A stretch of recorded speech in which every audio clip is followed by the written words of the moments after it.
하나님의 말씀 요엘 3장 16절입니다. 요엘 3장의 제목은 열국의 종말의 심판이라고 말씀했습니다. 온 세상이 종말에 하나님의 진노 심판을 받게 될 것이다. 그래서 1절로부터 15절까지는 그 시대가, 그 시기가 어느 때냐는 것을 1절로부터 15절까지는 말씀해서 심판기가 어느 때냐, 사로잡힌 자들을 돌이키는 때다. 무력이 완비될 때다. 그 다음에 세 번째는 뭐예요? 죄악의 열매가 예군 후다. 그 다음에 네 번째는 인종이 극도로 번창할 때다. 다섯 번째는 흑암 시대가 지금처럼 해야 공기가 어두워진 시대가 올 때, 이럴 때가 심판기라는 것을 1절로부터 15절까지는 말씀을 했고, 16절부터 21절까지의 말씀은 심판의 목적이 뭐냐는 것을 말씀했어요. 심판의 목적. 자, 큰 대지의 두 번째, 심판의 목적이 뭐냐. 그럼 심판의 목적이 뭐냐는 것을 말씀할 때 첫 번째는 16절에 시온을 위해서 심판하시는 거예요. 노아 때 하나님께서 왜 물로 세상을 심판하셔서, 물론 악인들이 부패해서 하기는 그렇지만은 또 한편으로는 그렇게 하나님의 부득불 심판을 하시지 않을 것 같으면은 의로운 씨가 남을 수 없게 된 상황이 된 거예요. 인간 종말도 똑같은 원리입니다. 하나님은 세상 끝날에 이 세상을 반드시 심판하십니다. 그거는 악인이 믿기도 하고 악인의 죄악이 하늘에 사무쳐 있어서 그러기도 하지만은 이 세상이 이대로 만약에 지속이 된다면은 아마 그건 확실히는 알 수는 없지만 우리 다음 세대에 가면은 하나님을 섬기는 자들이 결국에는 없어질 거예요. 만약에 이런 상태로 세상이 지속이 된다면. 그래서 하나님은 의로운 씨를 남기셔야 돼요. 그래야 하나님의 왕국을 이룰 수가 있거든요. 그게 똑같아요. 심판을 하셨기 때문에 그나마 노아 가정을 통해서 인류가 그 종족의 보존이 될 수 있었어요. 마찬가지요. 그래서 하나님은 시온을 위해서 심판을 하시는 거예요. 자, 16절. 나 여호와가 시온에서 부르짖고, 그러니까 시온에서 부르짖는 거, 하나님이 크게 소리하신다는, 소리를 발하신다는 거예요. 하나님께서 이제 화를 내시는 소리예요. 하나님이 분노하시는. 시온에서 부르짖고 예루살렘에서 목소리를 발하리냐. 하늘과 땅이 진동되리로다. 하나님은 시온에 계십니다. 시온에서 하나의 백성을 위해서 하나님이 분을 내셔가지고, 하나님은 하나님의 그 풀무는 예루살렘에 있다고 그랬어요. 그러니까 하나님께서 이 시온에서 당신의 백성을 위해서 분을 발하시는 거예요. 소리를 발하시고 악인들이 심판하시기 위해서. 그래서 하나님의 목소리를 발하시니까 어떻게 돼요? 하늘과 땅이 진동이 됩니다. 하나님의 소리를 발하시니까. 지금으로부터 3,500년 전에 하나님께서 이스라엘 백성을 출애굽시켜서 그 호렙산에서, 시내산에서, 호렙산에서 율법을 주실 때 하나님의 음성이 들려질 때, 하나님의 음성을 발하실 때 땅이 진동했어요.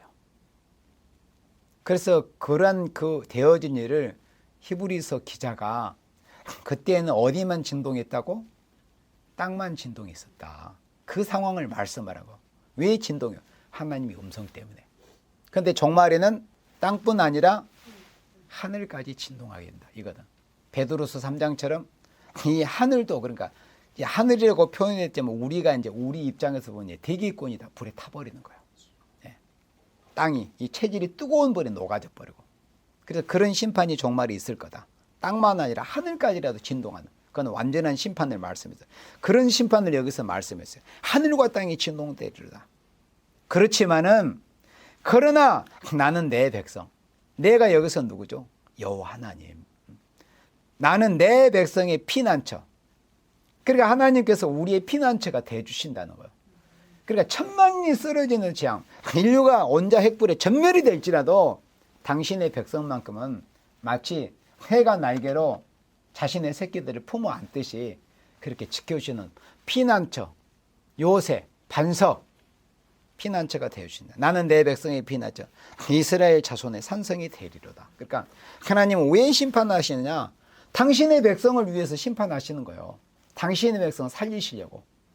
이대로 가면 악인들한테 더 얼마나 억압을 당하고 짓밟히고 악인들에게 얼마나 더 피를 흘리겠어요. 지금도 인류 6,000년 역사 동안 하나님의 백성 얼마나 악인들에게 피를 많이 흘려왔습니까? 요한계시록 여러분들 6장 무장할 때 그런 역사를 이제 제가 잠깐 소개했잖아요. 인류 역사에 하나님의 백성들이 피 흘리는 것에 조금 있다 그는 이제 마지막 구절에 나오지만은 아벨의 피로부터 시작을 해서 아벨의 피, 그리고 또 예수님이 직접 언급하신 그 제사장 샤가라의 피, 그 외에도 하나님의 종들, 그리고 사도행전 7장에서 스데반 집사님이 설교할 때 고별 설교에서 그 언급이 되잖아요. 너희 민족, 유태인 너희 민족의 조상들은 하나님의 종 선지자들 중에 누구를 핍박하지 아니하는 종이 있었냐, 누구를 죽이지 않는 하나님의 사람이 있었냐. 그러니까 하나님의 백성이라는 이름을 가진 자들이 하나님의 사람을 핍박하고 죽이고 짓밟았어요. 그 핏값을 종말에 갚아주신다는 게 이 요엘 3장의 말씀입니다. 그런 얼마나 많은 피가 지금 땅에서 지금 아우성하고 하나의 핏값 갚아달라고, 그 핏값을 하나님 이제 갚아주시는 그런 신혼의 역사가 종말에 있다는 겁니다. 인류 역사에서. 그리고 그 악한 그 미치광이 네로의 그 그리스도인의 박해, 그 이후로도 얼마나 많은 박해를 로마 제국화에서 200여 년 동안 그리스도인들이 박해를 받아왔어요. 그런 상황에서 카타콤 속에서 근근히 신앙을 생명을 고 이어온 그런 덕분에 우리가 이렇게 복음을 받게 된 거예요. 그러니까 현대판 카타콤이 지금도 있어요.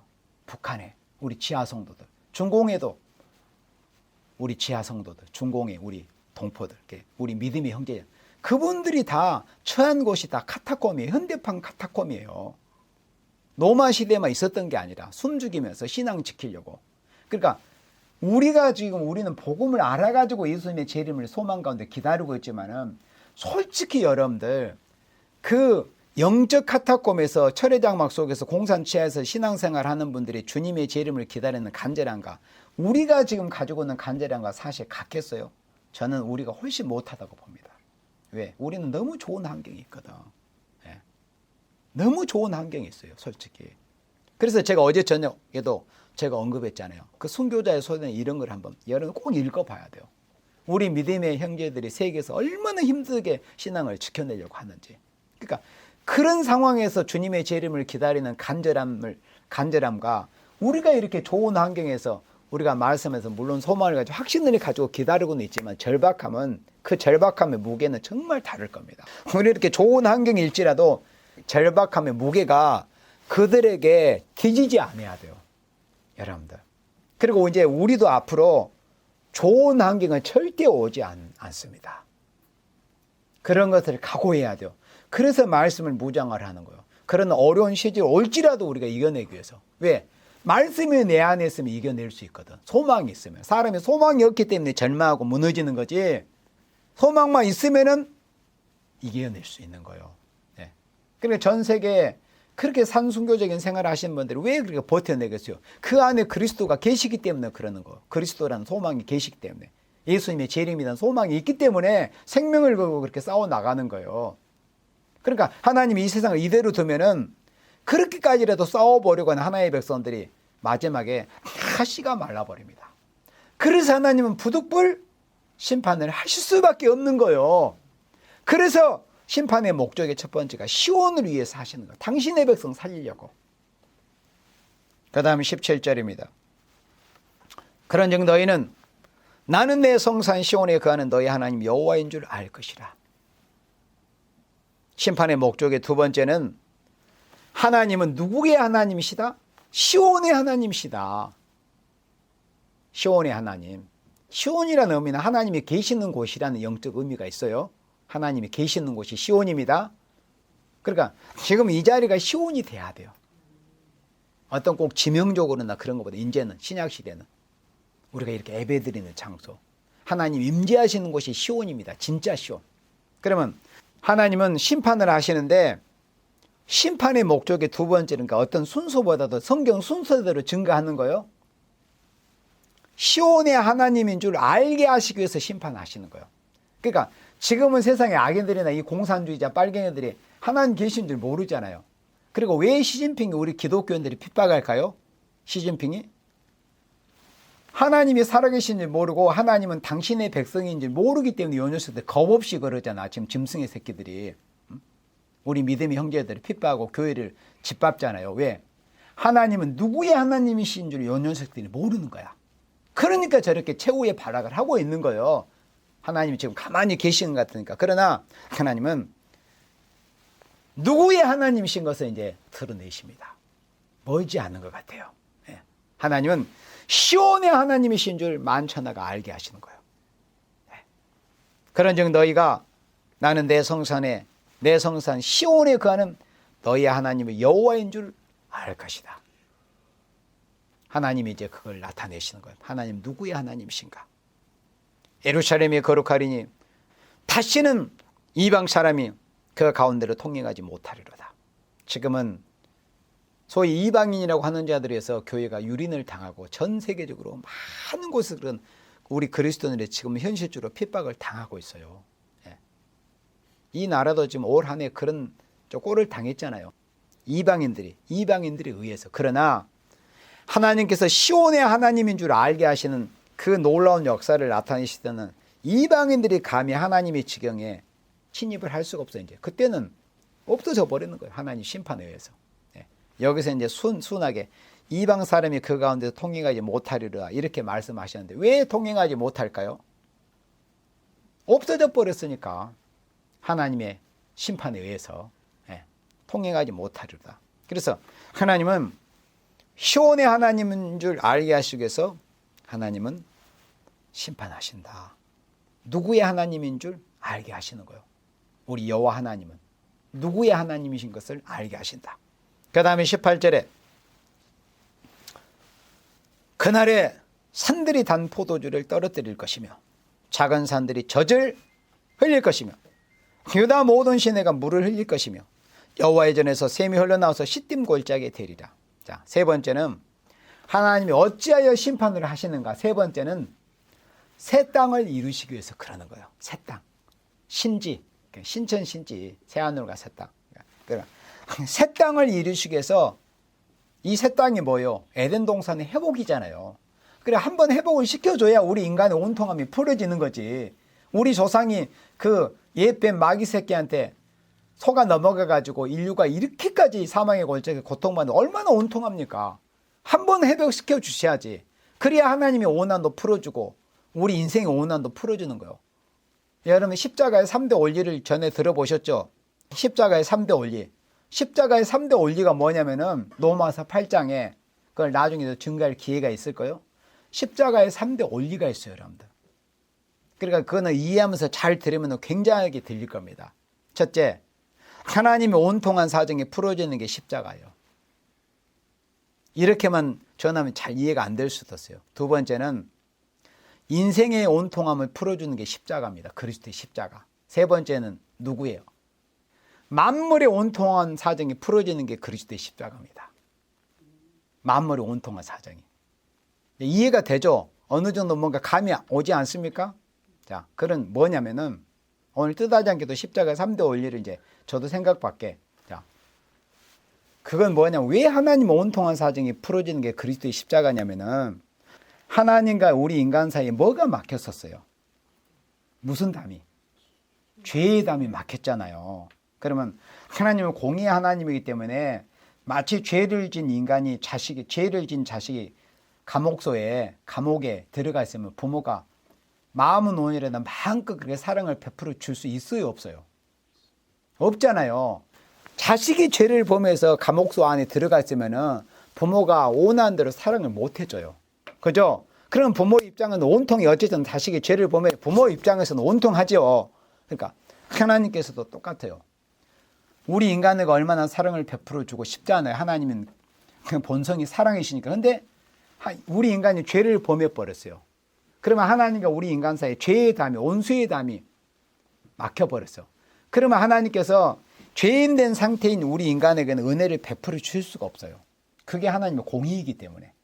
근데 예수님께서 십자가에 피 흘려 주심으로 인해서 하나님과 우리 인간 사이에 온수된 담을 헐어버렸어요.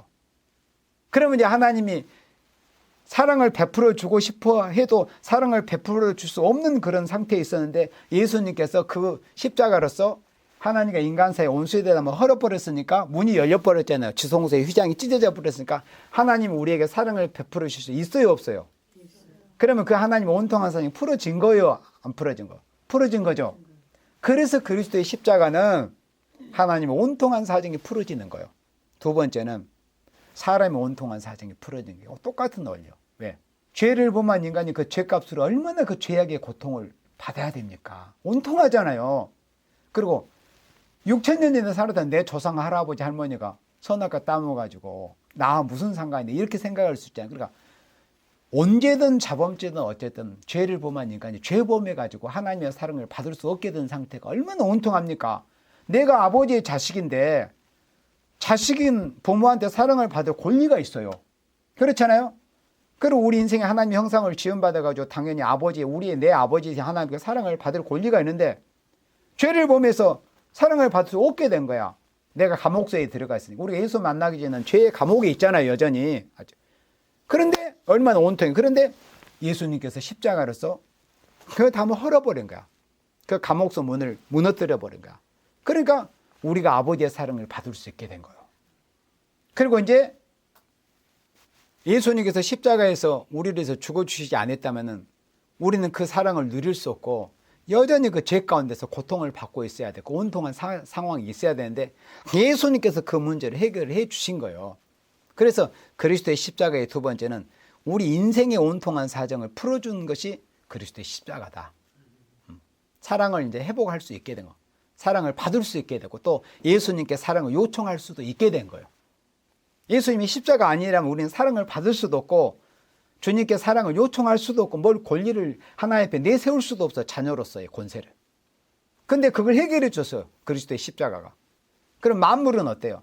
만물도 자기가 썩어짐에 고통받는 것을 원하지 않는다고 그랬어요.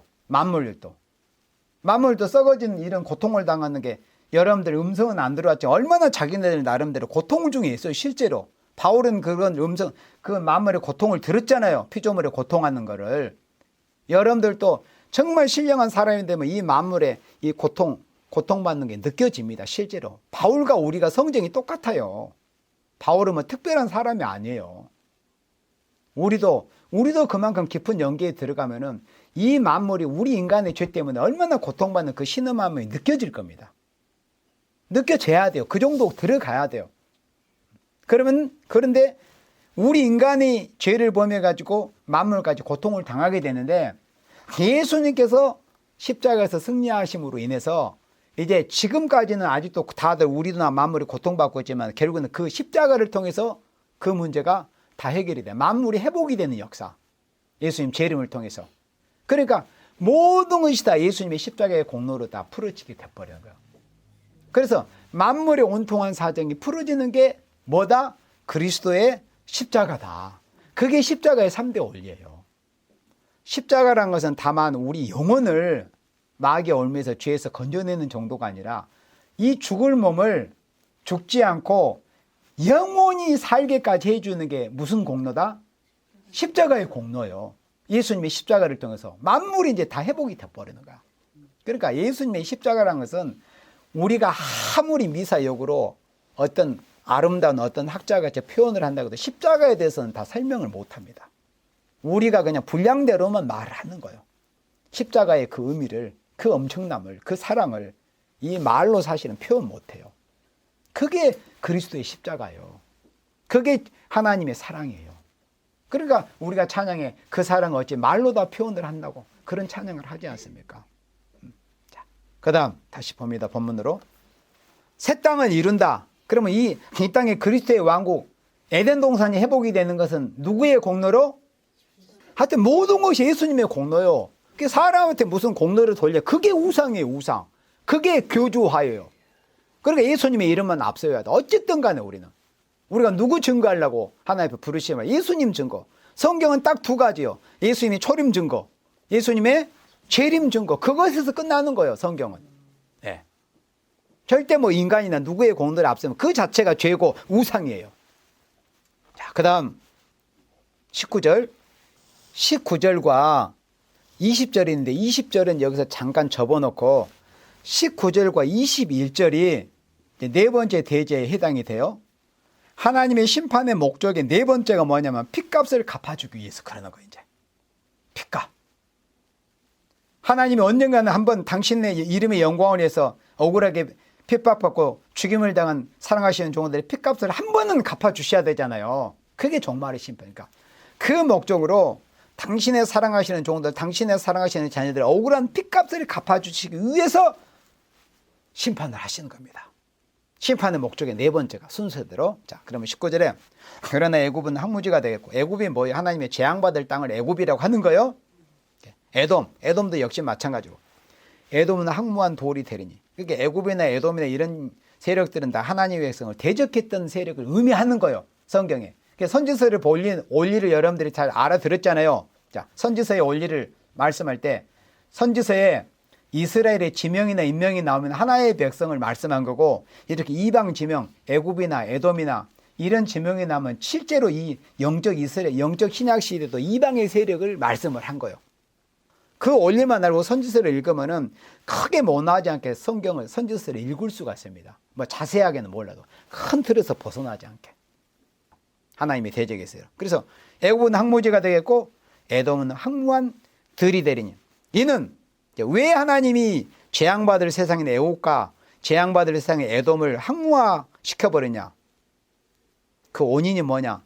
이는 그들이 누구에게? 유다 자손에게.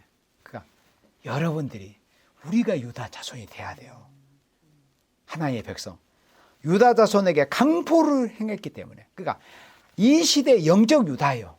하나님께서 하나님의 당신의 백성, 이 영적 유다, 하나님께 속해있는 당신의 자녀들에게 이 온수에 있을 이방 세력들이 유다의 강포를 행한 이 죄값 때문에 유다 자손에게 강포를 행하여 무지한 피를 그 땅에서 흘렸음이니라. 쉽게 말해서 그리스도인들이 지금 공산주의자들한테 무슨 그들한테 피해를 끼쳤길래 그들이 그리스도인들을 그렇게 온수시합니까? 이 하나의 백성들을 이유 없이, 자기는 나름대로는 이유는 있지, 공산세계, 자기네들의 말은 어떤 공산 유토피아를 이룬다는 그런 적화의 그런 목적이 뚜렷하기 때문에 그런 목적으로 하지만은, 하나님 편에서 보실 때는 그 하나님을 대적하는 짐승의 세력들이 하나의 백성을 억압하고 피 흘리는, 이게 무지한 피가 흘리는 거야. 하나님의 백성이 공산당단에 죄가 있어서 억압을 당하고 죽임을 당하는 게 아니에요. 무지한 피예요. 그건 무지한 피. 그렇잖아요. 그래서 그 무지한 피를 그 땅에서 흘렸음이니라. 이 무지한 피를 흘린 것에 대해서 하나님께서 핏값을 갚아주시겠다는 거예요. 억울하고 온통한 피를. 아벨 때로부터 시작을 해서. 아벨이 가인에게 무슨 죄를 범했어요? 사실 죄 범한 거 없잖아요. 다만 가인의 입장에서 아벨이 가인에게 죄 범한 게 없잖아요. 그냥 자기의 제사가 상달이 안 된 게 그게 시기가 된 거예요. 그러니까 그런 무지한 핏값을 결국에는 다 갚아주시기 위해서 종말에 하나님이 심판을 행하시겠다. 그리고 21절 봅니다. 내가 전에는 그들의 피 흘림 당한 것을 갚아주지 아니하였거냐. 지금 이 시간까지도 이 말씀이 응하고 있어요. 지금까지도 하나님은 아벨 때로부터 지금까지 그 오난에 맺힌 그 핏값을 아직까지도 하나님은 갚아주지 않고 계십니다. 그러나 낙심할 게 없어. 하나님이 이렇게 약속하셨습니다. 이제 때가 되면은 그들의 피 흘림 당한 것을 갚아주지 아니할까지 이제는 갚아주리니. 그러니까 그 하나님의 사랑하시는 백성의 그 온통한 핏값을 갚아주시기 위해서 심판하신다는 거. 지금까지는 그 핏값을 갚아주는 심판이 보류가 됐어요. 왜? 하나님의 백성을 위해서 그러는 거예요. 하나님이 지금까지 참으시는 것은 우리가 온전함을 이루기까지는 참으시는 거예요. 하나의 백성이 지금 심판으로 나도 죽고 다 죽어야 돼. 그러나 하나님이 하나의 백성이 준비되면은 하나님이 심판하십니다. 이제는 갚아주리니 이는 나 여호와가 시온에 거함이니라. 하나님은 시온에 거하신 하나님이에요. 이 억울한 핏값을 갚아주신다는 것에 대해서 우리 성경 몇 구절 찾아봅니다. 자, 우리 요한계시록 6장 9절. 요한계시록 6장 9절. 그러니까 그 핏값을 갚아달라고 하나님께 부르짖는 그 근원을 우리가 이제 찾아보는 거예요. 자, 요한계시록 6장 9절에 다섯째 인을 떼실 때 내가 보니 하나님의 말씀과 저희의 가진 증거를 인하여 죽임을 당한 영혼들이 제단 아래에 있어 큰 소리로 불러 가로되 거룩하고 참되신 대주제여 땅에 거하는 자들을 심판하여 우리 피를 신원하여 주지 아니하시기를 어느 때까지 하시려나이까 하니. 자, 그럼 여기에서도 이 순교자의 영혼들이 왜 이렇게 자신들의 핏값을 갚아달라고, 그러니까 그리스도인의 입장에서 이 말세 복음을 모르면 이게 이해가 안 될 수가 있어요. 왜냐하면 그리스도는 사랑이고 그리스도인은 원수도 사랑하라고 하셨는데 아니 왜 하나님께 심판을 독촉하는 거지? 이해가 안 될 수가 있잖아요. 그러니까 은혜시대 영계에 머물렀으면 이게 이해가 안 돼요. 하나님은 사랑하시고 원수도 사랑하셨는데 왜 하나님 앞에 저놈들 좀 다 때려 죽여서 심판 좀 해달라고 이렇게 부르질 수 있을까? 왜 그러냐면은 아벨로부터 지금까지는 정말 예수님의 그 말씀들, 하나님의 말씀들 원수라도 사랑을 했어야 돼요. 그러면서 죽어가면서도 그 스데반 집사님 그 고귀한 기도, 이 핏값을 저들한테 돌리지 말라고. 그러니까 자신이 생명이 끊어지는 그 순간까지도 그들의 용서를 구했어요. 그런 분들이 이렇게 바뀌었어. 왜 바뀌었을까요? 이 바뀐 비밀을 알아야 돼요. 그래야 말세 복음이 이해가 돼요. 그래야 청황생 말이 이해가 되는 거예요. 청황생 말이 이해가 돼야 이게 문제가 해결이 돼요. 그들은 자기의 생명이 끊어지는 돌에 맞아서 순교하는 순간까지 저 원수들을 불쌍히 여겨달 실제로 기도했어요. 우리 믿음의 선배들이. 그런데 이제는 바뀌었어요. 왜 바뀌었느냐? 자신들이 눈물의 기도, 눈물과 혼심을 다한 땀을 흘려서 수고, 그 다음에 마지막에 피, 이 3대 고귀한 액체를 흘리면서 그들을 위해서, 그들을 살리기 위해서 자신의 모든 것을 바쳤어요. 그래서 교회가 세워졌어요. 그렇게 해서 세워진 교회가 청황생말 이 녀석들이 나와서 설쳐되고 돌아다니는 걸 보니까 이건 아니다. 내 생명까지 바쳐서 교회가 세워졌는데 그 교회가 고귀한 교회가 변해서는 안 될 교회가 변질이 됐다는 거예요. 청황생활 요 녀석 때문에. 그러니까 넷째 인을 뗄 때 뭐가 나왔어요? 넷째 인을 뗄 때 뭐가 나왔어요? 청황생말. 다섯째 인을 뗄 때 순교도서가 나왔죠. 그러니까 순서대로 봐요. 이해되죠? 그러니까 넷째 인을 때 청황생말 요 녀석들이 나와서 자신들은 땀과 눈물과 피를 흘려서 세우는 교회가 쑥대밭이 되고 있는 모습이 보이는 거야. 그러니까 이제 그 순교자 영혼들이 이건 아니다. 이거는 하나님의 핏값을 갚아주셔야 된다. 그래서 넷째 인에 이어서 다섯째 인을 뗄 때 순교자의 호소가 나오는 거예요. 넷째 인 청황생말. 청황생말이 그 교회를 쑥대밭을 만드는 걸 보고 우리 핏값 갚아달라고. 이 억울한 핏값. 교회가 부패되지 않고 정말 고귀한 신앙을 끝까지 이어가면은 순교자들이 이렇게 자신의 온통한 핏값 갚아도 할 필요가 없어. 왜? 그냥 하늘에서 흡족하거든. 나는 생명을 바쳐서 교회를 세웠지만은 내 핏값이 헛되지 않게 정말 우리 믿음의 후손들이 신앙생활 잘하고 있구나. 그러니까 굳이 하나님께 핏값을 갚아서 할 필요가 없을 거 아니에요. 왜? 흡족하거든. 자신들이 볼 때 하늘에서. 그렇잖아요. 근데 교회의 모습은 그게 아니라 이거요. 자칫 잘못하면 핏값이 헛되게 됐잖아요. 그러니까 핏값을 갚아달라고 이렇게 호소하는 거예요. 그 다음 11절에 각각 저희에게 흰 두루마리를 주시며 신부의 자격을 인정한다는 뜻이에요. 가라사대 아직 잠시 동안 쉬되. 이 잠시라는 기간이 순교자 동무가 나오는 기간이에요. 잠시 동안 쉬라는 것이 아시겠죠? 네. 잠시 동안 쉬되 저희 동무종들, 저희가 누구예요? 순교자들. 저희 동무종. 그럼 여기서 동무종들은 누구가 돼야 돼요? 우리가. 14만 4천. 그러니까 우리가 이분들의 동무종들이 돼야 돼요. 이분들은 만약 이제 예를 들어서 뭐 옛날 시대에 뭐 조선 시대 문관과 무관을 따진다면 이분은 이제 문관격에 해당이 된다고 하면은 이 동무종들은 무관, 창칼을 들고 말씀의 칼을 가지고 이 우리의 믿음의 선배들의 이 피를 억울하게 걸리는 그 원수들을 우리가 이제 핏값을 갚아줘야 될 책임이 우리에게 있는 거야. 그래서 히브리서 11장 마지막 구절에 해결이 되는 거예요. 우리가 아니면 그들의 온전함을 이룰 수 없다고 그랬어요. 우리가 그분들의 피값을 갚아줘야 그분들이 영광을 누리는 거예요. 첫째 부활에 참여해서. 저희 동무종들과 형제들도 자기처럼 죽임을 받아. 그러면 여기서 이 말씀을 하나님이 주신 해석을 모르면은 이 말씀도 우리 믿음에서는 실제로 육체의 죽음으로 생각할 수가 있어요. 그럼 다 죽어버리면 누가 복음을 전해? 그래서 여기서의 죽음이라는 것은 산순교를 의미하는 거예요. 그러니까 그만큼 마지막 우리가 하나님 앞에 주신 사명을 감당하는 것이 어려워요. 심지어 바울 같은 분은 변화 성도가 될 뿐이야 그분은 첫째 부활에 참여할 분이잖아요. 그런데 첫째 부활에 참여하실 종들은 어느 시대를 막론하고 있잖아요. 산순교적인 생활을 거의 했다고 봐야 돼요. 그게 성경에 근거가 있어요. 바울이 뭐라고 그랬어요? 나는 며칠마다 죽는다? 몇 년마다? 날마다 죽는다고 그랬어요. 그러면 자기는 육체가 살아있잖아요. 그럼 날마다 죽는다는 건 뭐 실제로 육체는 안 죽었잖아요. 그러면 실제로 죽은 것처럼 그렇게 생활을 한 거예요. 그게 뭐예요? 그게 산순교예요.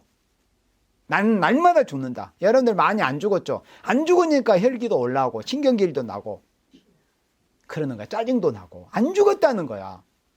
그러면 순교자 정말 못 돼요. 자기처럼 죽임을 받아. 은혜 시대의 종 우리 믿음의 선배 바울도 날마다 죽는다고 그랬는데 그러니까 첫째 부활에 참여하게 된 거잖아요. 우리도 똑같아요. 우리는 이제 잠깐 3일간 잠깐 쓰러졌다가 이제 변화돼서 우리가 첫째 부활에 참여하는 거잖아요. 변화 성도로서. 그럼 우리도 바울처럼 날마다 죽는 생활. 내 자신이 완전히 내려놔요. 그래서 제가 첫날부터 강조한 게 그거예요. 복음도 좋지만은 죽을 게 죽지 않으면 아무 소용 없어요. 그냥 머리에 지식으로만 오히려 더 교만해져 영적으로. 초림 때 바리새인들처럼. 바리새인은 행함이나 인격은 전혀 없었잖아요. 개차반. 그러나 머리에 지식은 IQ나 어떤 암기는 좋아가지고 율법은 줄줄 외우고만 다니고 있었어요. 이 말세고 복음도 우리가 이게 인격이 안 되고 생활이 안 되면 똑같아요.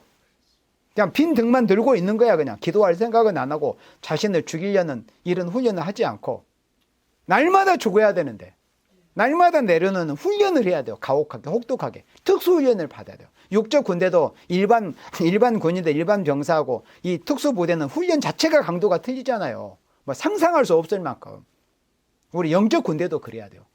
정말 여러분들 가혹하게 자신들을 다스려야 돼요. 가혹하리만큼 가혹하게 절제하고 가혹하게 다스려야 돼요. 처절한 자신과의 싸움이 있어야 돼요. 그러니까 누가 복음을 안다 어떤 뭐 그렇게 말해도 대하고 이런 사람들의 모습을 보면 내 마음을 안타까운 마음이 많이 드는 사람들이 있어요. 네. 왜? 죽을 것이 죽지 않으면 소용이 없다니까 이거. 자기처럼 죽임을 받아. 그 수가 차기까지라. 그 수가 몇 명이죠? 장권사님 14만 4천. 그 수가 차기까지 하라. 그 다음에 우리 민수기 35장 33절 민수기 35장 33절.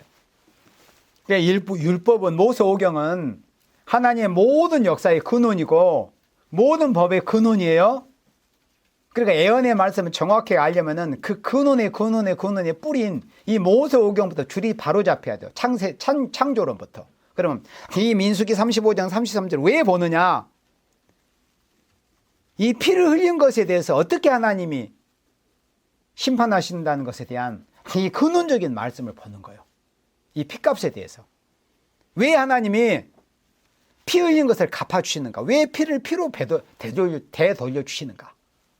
피값을 왜 피값으로 되돌려 주시는가를 여기에서 이제 우리가 볼 수 있어요. 33절에 너희는 거하는 땅을 더럽히지 말라. 더럽히지 말라. 그래 죄짓지 말고 무관 피를 흘리지 말라는 거죠. 피는 땅을 더럽히나니. 피 흘림을 받은 땅은 이를 흘리게 한 자의 피가 아니면 속할 수가 없습니다. 이제 여러분들 문제가 해결이 되죠. 왜 하나님께서 우리 믿음의 선배님들의 그 억울한 피값으로 대갚아 주시냐가 여기에서 보이는 거예요. 그러면 우리가 지금 율법 시대는 아니잖아요. 지금은 환란 시대입니다. 환란 시대. 첫째 나팔이 분 그때로도 환란 시대에 들어갔어요. 실제로 공산혁명이 일어난 때로부터 폭동이. 그러면 하나님이 모든 하나님의 말씀의 법의 근원이 율법입니다. 핵심적인 십계명으로 시작을 해서. 그러면은 우리는 그 율법으로서 행위로서는 사실 구원받을 사람이 없어요. 실제로 행위로서는. 왜? 털어서 먼지 안 나는 사람이 없습니다. 사실은.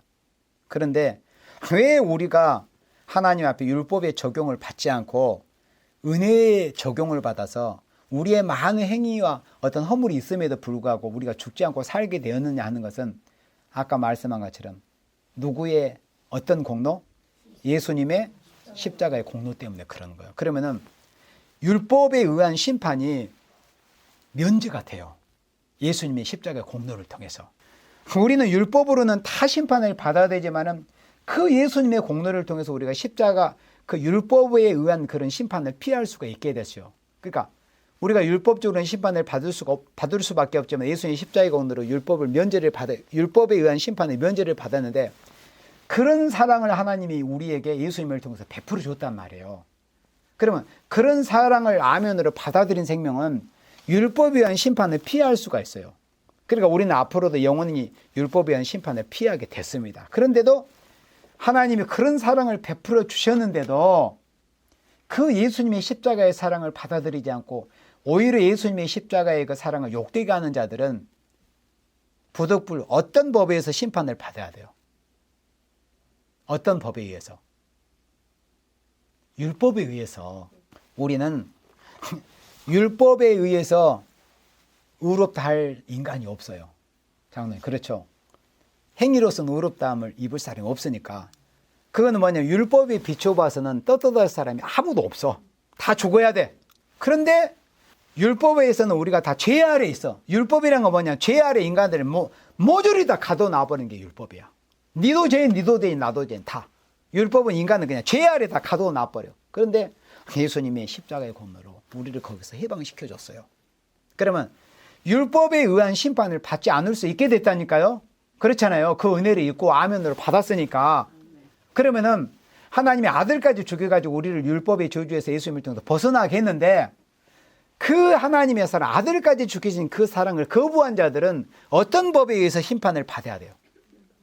그렇죠. 율법에서 우리는 심판을 받아야 되는데 예수님의 공로를 통해서 율법으로 받는 심판을 면제받게 되었어요. 영원히. 영원한 제사함을 받았어요. 그런데 그 그리스도의 사랑, 십자가의 사랑을 거부하고 십자가를 믿지 않는 자들은 여전히 무슨 죄 아래 갇혀 있어요? 율법의 죄 아래 갇혀 있다 이거요. 그러니까 무슨 법으로 심판을 받아야 돼요? 율법에 의해서 심판을 받는 거예요.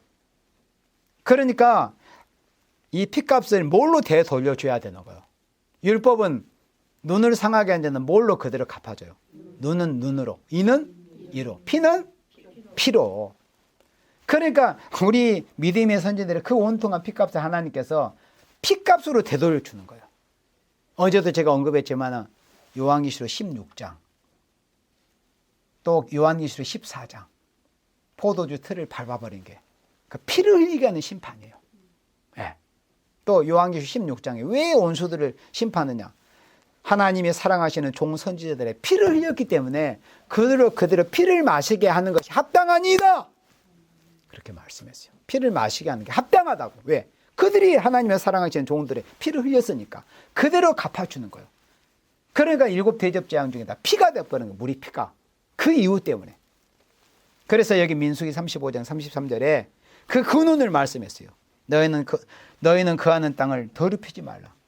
피는 땅을 더럽히나니 피 흘림을 받은 땅은 이를 흘리게 한 자의 피가 아니면 속할 수가 없습니다. 그러니까 이 지금 지구가 더러워졌어요? 깨끗해졌어요? 더러워졌잖아요. 그러면 이 더러워진 피로 더러워진 이 짐승의 세력들이 사랑하시는 종들의 억울한 피를 흘리겠어요? 그러면 이 땅에 지금 피로 오염이 됐잖아요. 죄악의 피로. 그러면 이 죄악의 피로 오염된 땅을 깨끗하게 할 수 있는 방법이 뭐예요? 그렇죠. 피를 흘리게 한 자들의 피를 흘려서 이 땅을 깨끗하게 하는 방법이에요. 그걸 지금 여기서 33절에 말씀했어요. 피 흘림을 받은 땅은 이를 흘리게 한 자의 피가 아니면 속할 수가 깨끗하게 할 수가 없어요. 아시겠죠? 이 억울하게 흘린 이 피를 땅이 지금 간직하고 있잖아요. 억울한 피를 받아가지고. 그래서 이 억울한 피를 흘리게 한 이 땅을 그 피를 흘리게 한 자들의 피가 아니면은 이걸 속할 수가 없어요. 깨끗하게 할 수가 없어요. 그 죄를 씻어낼 수가 없다 이 말입니다. 그 다음에 요한계시록 16장 6절 봅니다. 요한계시록 16장 6절. 16장 6절. 저희가 성도들과 선지자들의 피를 흘렸으므로 저희로 피를 마시게 하신 것이 합당하니이다 하더라. 왜 7 대접 재앙이 쏟아지는 가운데 그들이 물이 없어서 목이 타서 너무 목이 마르니까 피는 그래도 액체잖아요. 그러니까 뭐 액체는 막 눈에 보이는 대로 마시고 싶은 거야. 그만큼 심령이 막 타오르고 막 육체가 목이 타요. 재앙이 내리니까. 그러니까 막 눈에 보이는 거 피고 뭐고 막 이제 막 마시는 거야. 결국에는 피를 마시게 해버려. 왜? 억울한 피를 흘리게 했기 때문에. 그래서 그대로 갚아주는 거야. 이게 뭐냐면 보응의 심판이에요. 율법적인 심판. 피 흘리게 한 자를 피로 갚아주는 거예요. 왜? 그들은 십자가의 사랑을 거부했기 때문에. 십자가의 사랑을 거부했어요. 그러니까 예언의 말씀 하면은 여러분들 가장 중요하고 간과하기 쉬운 게 뭐냐면 이 십자가가 빠져버리면은 예언의 말씀 아무 소용이 없어요. 예언의 말씀은 누가 지킬 수 있다고 했어요? 장권사님, 유집사님. 그렇죠. 예언의 말씀, 그러니까 이걸 모르면은 이 예언의 말씀을 지식적으로만 받아가지고 날뛰는 사람들이 많이 있어요. 이걸 잘 들어야 돼요. 진짜 예언의 말씀 누가 지킬 수 있냐면은 십자가 신앙으로 열매를 맺은 생명만이 예언의 말씀을 지킬 수 있어요. 아시겠어요? 그러면 선결될 문제가 뭐예요? 예언의 말씀보다도 십자가 신앙의 열매를 맺어. 어제 장로님 저녁에 대표 기도하실 때 그 열매에 대해서 쭉 말씀하셨잖아요. 그러니까 십자가 신앙의 열매를 맺은 사람이 예언의 말씀을 지킬 수 있어요. 왜냐? 십자가는 무슨 열매죠? 뭘 완성하는 게 십자가예요? 그러니까 제 의도를 알아들어요. 법에 대해서 묻고 있어요. 자, 십자가는 무슨 법의 완성이에요? 그렇죠. 그러니까 원리가 똑같아요. 예수 그리스도의 십자가는 율법의 완성이라고 되어 있어요. 그렇죠? 그러니까 율법이 완성이 뭐냐면 그리스도의 십자가 사랑이요. 그러니까 십자가 사랑 하나면 율법을 다 완성해 버릴 수가 있어. 하나님 사랑하고 이웃 사랑하면 율법을 다 지키는 게 실제로 현실적으로 돼버려요. 하나님 사랑하면 11조 할 수 있어요, 없어요? 거룩한 주일 안식을 지킬 수 있어요, 없어요? 하나님 사랑하면은 다 할 수 있는 거예요. 사람 사랑하면 다 할 수 있어요. 그러니까 그리스도의 십자가 사랑하면 율법이 완성이 된다니까, 실제로. 그러니까 율법의 완성이 십자가예요. 그러니까 그리스도의 십자가 율법의 완성인 것처럼 그리스도의 십자가의 신앙의 완성이 뭐냐면 예언의 말씀이에요. 예언의 말씀은 누가 지킬 수 있냐면은 그리스도의 십자가의 신앙의 열매를 맺은 사람만이 예언의 말씀을 진짜 지킬 수. 그렇지 않으면 여러분들 다 가짜입니다. 그냥 지식에만 머물러 있는 거예요. 율법의 완성이 뭐예요? 그리스도의 십자가. 그리스도의 십자가의 법의 완성이 뭐예요? 무슨 말씀? 무슨 법? 예언의 법. 철저하게 이 단계를 거치 않으면 다 할 것입니다. 다 할 것. 그래서 이 은혜를 받기를 힘써야 돼요. 성령의 기름 부음의 은혜. 성령의 은사의 열매를 우리가 충분히 맺어야 돼요. 충분히 은사도 체험하고 충분히 말세봉을 받았을지라도 기본이 약하고 그러면은 철저하게 십자가에 대해서 배워야 돼요. 십자가 신앙의 열매를 반드시 맺어야 예언의 말씀을 지킬 수가 있어요. 예언의 말씀은 십자가 법의 열매예요. 예언의 말씀. 예언의 법은 무슨 법의 열매다? 십자가 법의 열매다. 십자가 법은 무슨 법의 열매다?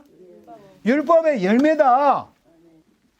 율법도 잘 지켜야 되고 할례법, 십자가 이런 모든 것을 종합한 법이 하나님의 법, 말씀의 토탈이 뭐예요? 예언의 법이에요. 예언의 법을 지킨다고 하면서 나머지 이런 것을 딱 거슬러 가서 검열해 보면은 겉만 그냥 무념한 예언의 법 이렇게 운운하는 사람들이 있을 수가 있어요. 진짜 예언의 법은 십자가 신앙에서 가득히 그게 분량을 차야 돼요. 그리스도의 장성한 분량에 채워진 생명들이 비로소 예언의 말씀을 진짜 지킬 수가 있어요. 그러니까 그렇게 안 됐을지라도 결론을 잡고는 쉬울 수가 있으니까 잘 몰랐을 때는 그럴 수도 있지만 이제 결론을 잡았으니까 예언의 말씀도 마지막 성경 마지막 부분에 있는 거잖아요. 그러니까 계시록만 바로 잡으면은 모든 게 바로 보여요. 창조론부터. 왜 그러냐면 계시록을 바로 잡지 못하면 창조론 뭐 천사 타락에서 다 틀려버려. 그러니까 마지막 성경의 마지막 부분인 계시록만 바로 잡아버리면 성경을 바로 잡을 수가 있어요. 그러니까 예언의 말씀을 바로 알면은 미처 생각지 못했던 것들을 보충하고 있고 보완할 수 있어요. 아, 십자가 신앙에 대해서도 내가 이런 것이 너무 부족했구나. 이게 느껴지는 거예요. 예언의 말씀을 바로 배움으로써 그런 것이 하나씩 역으로 이제 추적해서 배워지는 거예요. 그 다음에 계시록 19장 2절 봅니다. 계시록 19장 2절. 자, 피에 대한 마지막 구절. 자, 계시록 19장 2절. 그의 심판은 참되고 의로운지라. 하나님의 심판이 참되시죠. 그렇죠?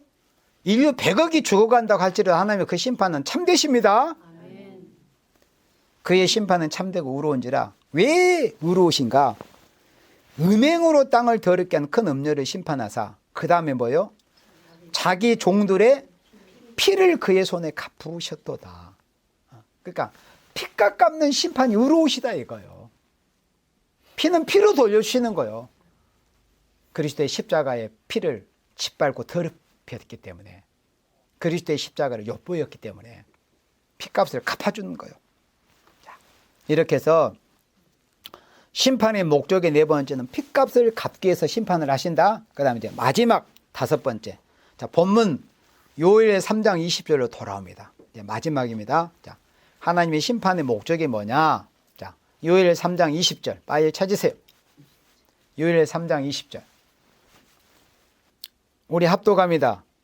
유다는 영원히 있겠고 예루살렘은 대대로 있으리로다. 있으리라. 유다는 영원히 있겠고 예루살렘은 대대로 있으리라. 자, 하나님 왜 심판을 하시냐? 마지막 다섯 번째. 성민에게, 그러니까 유다는 거룩한 백성이다 이 뜻이요. 성민에게, 거룩한 백성에게 영원한 기업을 주시기 위해서 하나님이 심판을 하십니다. 이 땅이 이렇게 있어가지고 우리 하나님의 백성들 영원한 기업을 누리겠어요? 못 누립니다. 지금은 악인들이 거의 세상의 모든 것을 다 장악하고 있잖아요. 이 세상 이대로 있어가지고는 우리가 누릴 기업 없어요. 그래서 하나님께서 그리스도 심판하시는 것, 당신의 백성들에게 영원한 기업을 이루어 주시기 위해서 이 세상을 심판을 하신다는 겁니다. 이게 심판의 목적의 다섯 번째예요. 아시겠죠? 자, 1절로부터 15절까지는 심판기가 어느 때냐는 거, 심판의 시기가. 그리고 16절부터 21절까지는 무슨 목적? 심판의 목적이 뭐냐는 것을 요엘 3장 16절로 22절까지 이렇게 말씀을 했어요.